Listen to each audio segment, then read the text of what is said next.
Masquagija Quedishnakas, Megeza Dodem, We Kwamkung Donjaba, on Miniswindan, We Medewayan. My name is Autumn Peltier. I'm 18 years old.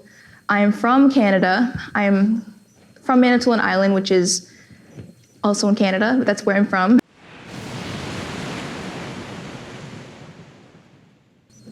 I think a big part of, I guess, why I do what I do is because the perspective that I have on the water is much different from everyone else's. I come from an Indigenous perspective where my people, we respect the water as if it's a human being. We respect it as if it's a living organism because we believe that the water is the lifeblood of Mother Earth and it sustains all life. Without water, none of us would literally be here because we had to live in our mother's water for 9 months before we were physically here. So literally without water, there's no life. And so that's kind of, we look at it in that perspective and we have to respect it in that perspective.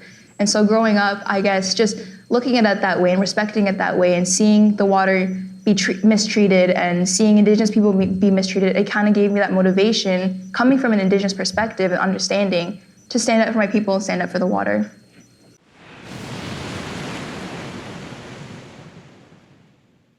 You know, as well as being a water walker, obviously, you know, you are a youth activist.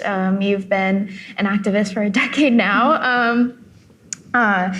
And part of discussions at this conference have been centered around how to better generate youth engagement in the water industry. So do you have any advice for drawing young people into this field and this fight for water rights? Well, encouraging young people to speak up and use their voices is extremely important. And I've noticed the huge change in the people using their voices and in the amount of time that I've been doing work is more of the youth and young people. And I think that says a lot because, you know, it shouldn't be the young people who stand up and use their voices. Because like I say, even in the documentary, I say I should be at school, and I should be at school right now. I'm in college. It's my first year of college, and I'm sitting here talking about, you know, First Nations issues in Canada and the United States. And it's very, I mean, I love it when it comes from youth though, because that's when I like to say that the message is so much more powerful and important because you generally wouldn't see a young person speak up about world or political issues. So when you do, that's when you know something is wrong and something has to be done because us youth should not have to be speaking up 18 years old, 12 years old, no age. We shouldn't have to, so. What would you say to people like me, right, about sometimes it gets hard, right, to continue the fight? So I know a lot of people in this room have children, right? Young children, children my age, children older than me, right? And so what is something that they can say to them or that they can take back that you said that is something like a message to people like me and people like us, like our generation? Well, I guess again, the youth voices and youth in general are very powerful and, you know, it's important to encourage them to use their voices and stand up because I had no idea that I would be where I am today when I first used my voice and I first wanted to say something. And so that's how, I don't know, it's just, that's why I find it so important to use their voice because like you never really know where it's gonna bring you, what's gonna come out of it. And yeah, I had no idea I was gonna be doing what I'm doing right now. And I don't know, it's just super important to encourage our youth. And I'll say that continuously because again, it's very important. And yeah, just putting your energy into the right things was a big part of this work. And I wish I knew that from like the very, very beginning. And just, you know, not listening to the negative things and not listening to the negative people because, you know, the work that I'm doing is for very positive things, very positive outcomes, so.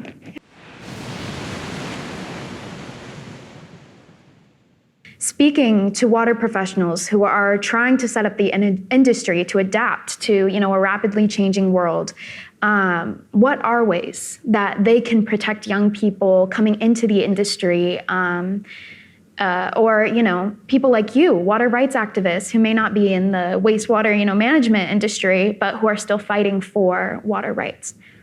Well, again, just encouraging youth and like creating a safe space for them and making them feel welcome and comfortable is really important, especially like, I mean, with the work that I've been doing the last few years, it's definitely not a space for children. And I've had times where I've run in and I did not feel welcome, not only being a young person, but being an Indigenous female. I feel very unwelcome. So I feel like creating cultural spaces where everyone can feel comfortable, like no matter what your race or origin is or what the color of your skin is, no matter how rich or poor you are, everyone should feel welcome and comfortable. And so I think that's really important, is creating safe spaces.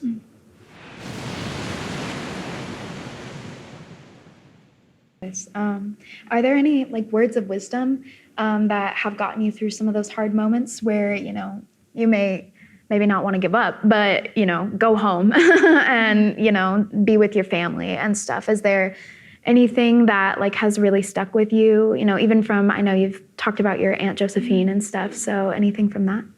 Yeah, well, there definitely was a few points where I almost did stop and I almost did give up because it did get very hard.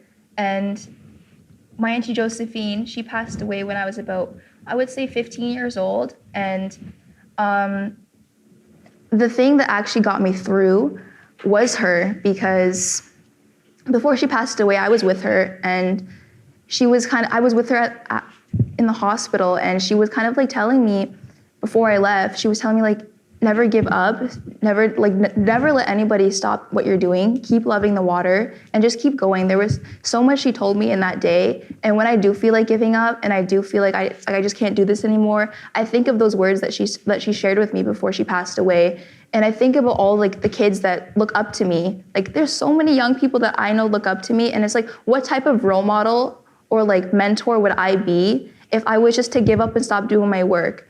And so I have to kind of have that ground, and I have to have that like, mentor mentality. And it's kind of also.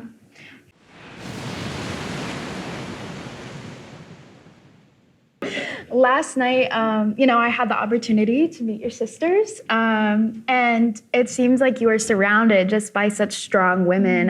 Your sisters, your mom, who we saw in the documentary, your great Aunt Josephine, and your own grandmother. Can you talk about the importance and significance of having them here, and of having them in your day-to-day? Well, yeah, again, my Auntie Josephine and my sisters and my mom have been huge mentors to me and role models. And even my younger sister is a role model and mentor to me.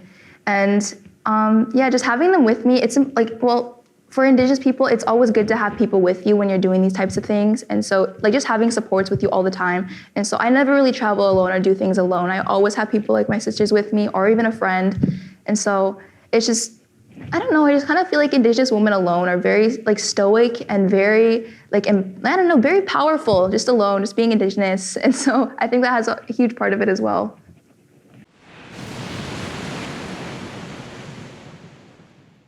Hi, I kind of wanted to comment. I'm from a smaller community as well, 120 people, and growing up we were on boil orders constantly, and I never really understood that as a child. My dad kind of just said, hey, just don't drink from the tap. If you want water, come to me, or take a bottle from the fridge, we'll figure it out. And even 2 towns over, my friends didn't experience that. How can our youth start that conversation when it is noticed, when you saw that boil order and you had to go forward? What is the step to make the connection for those who don't experience it? Well, I think another thing about this entire issue is that we don't thank our water enough, and we're not thankful for it enough, because we don't realize how fortunate we are to have it when we have it until you don't have it anymore. Because I used to live on my reserve, and we had to have a water tank, and it only worked with hydro, and on a reservation, it's kind of normal for the power to go out when it comes for bad weather, and there was bad weather that day. And so our hydro went out for 3 days, and so we couldn't drink from our tap or use our water from any water source in our house for 3 days. And I couldn't believe how hard it was to live for 3 days without water, and to think that there's people doing this for over 20 years is absolutely insane. And I think it's just, people aren't thankful enough for the simple water that we have in front of us. And I think that's like, we need to be thankful. We need to thank it more. And I guess first steps to kind of using your voice for me was really just kind of sharing with my family and sharing my thoughts. And my kind of first moves were writing letters. I wrote letters to my local members of parliament, and I actually wrote a letter to the Queen, and I wrote a letter to the Prime Minister, and I got answers and responses from all of them. And so I think with that, that's like that was my first step to kind of getting heard, and I feel like that's a good step for everyone to kind of be writing letters and using your voice and kind of sharing your thoughts, and even creating videos and talking about it on social media. I mean, we live in a generation where social media is a huge part of our lives, and so sharing your thoughts on social media or creating videos about what you're passionate about could also be another step.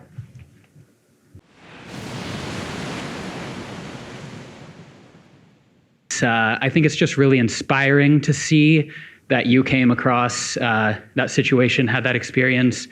You asked some questions, but you didn't accept the answers. You were told like, well, sometimes that just has to be how it is, and you didn't accept that. And had you accepted that, you wouldn't be thriving the way that you are now, and you wouldn't be sharing this message. So I appreciate that you're doing it. And again, I think it's inspiring to all of us, maybe when we run across things like that, just to understand that you don't have to accept the answers that you're given, and you can keep trying to move forward and solve those problems. So thank you. Actually, I really like his comment, and I'm actually going to add on to that.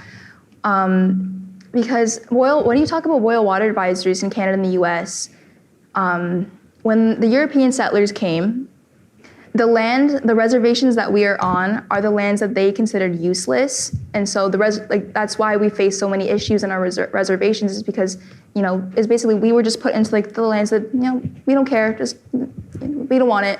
So we're put in these bad positions already to begin with, and on top of that, you kind of said you don't really know where I guess the root of why the boil water advisory was in that community. That community specifically, it's because the government built a uranium mine right next to their community, and so the contamination is uranium. I think I'm saying it right. Yeah. But yeah, that's it's just disrespecting Indigenous lands, and that's kind of why we face these issues, because we never had these issues before. Well, respectfully, we never really had these issues before. So yeah, I guess that's my last comments.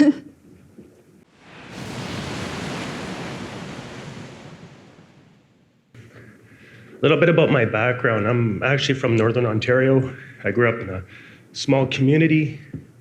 We ran into all the same problems of most First Nation communities in the North. People like you are the reason why I'm here. And so I really appreciate hearing what you do, because this is why I'm here, and this is why I want to make a difference, and this is why people are here. So well done.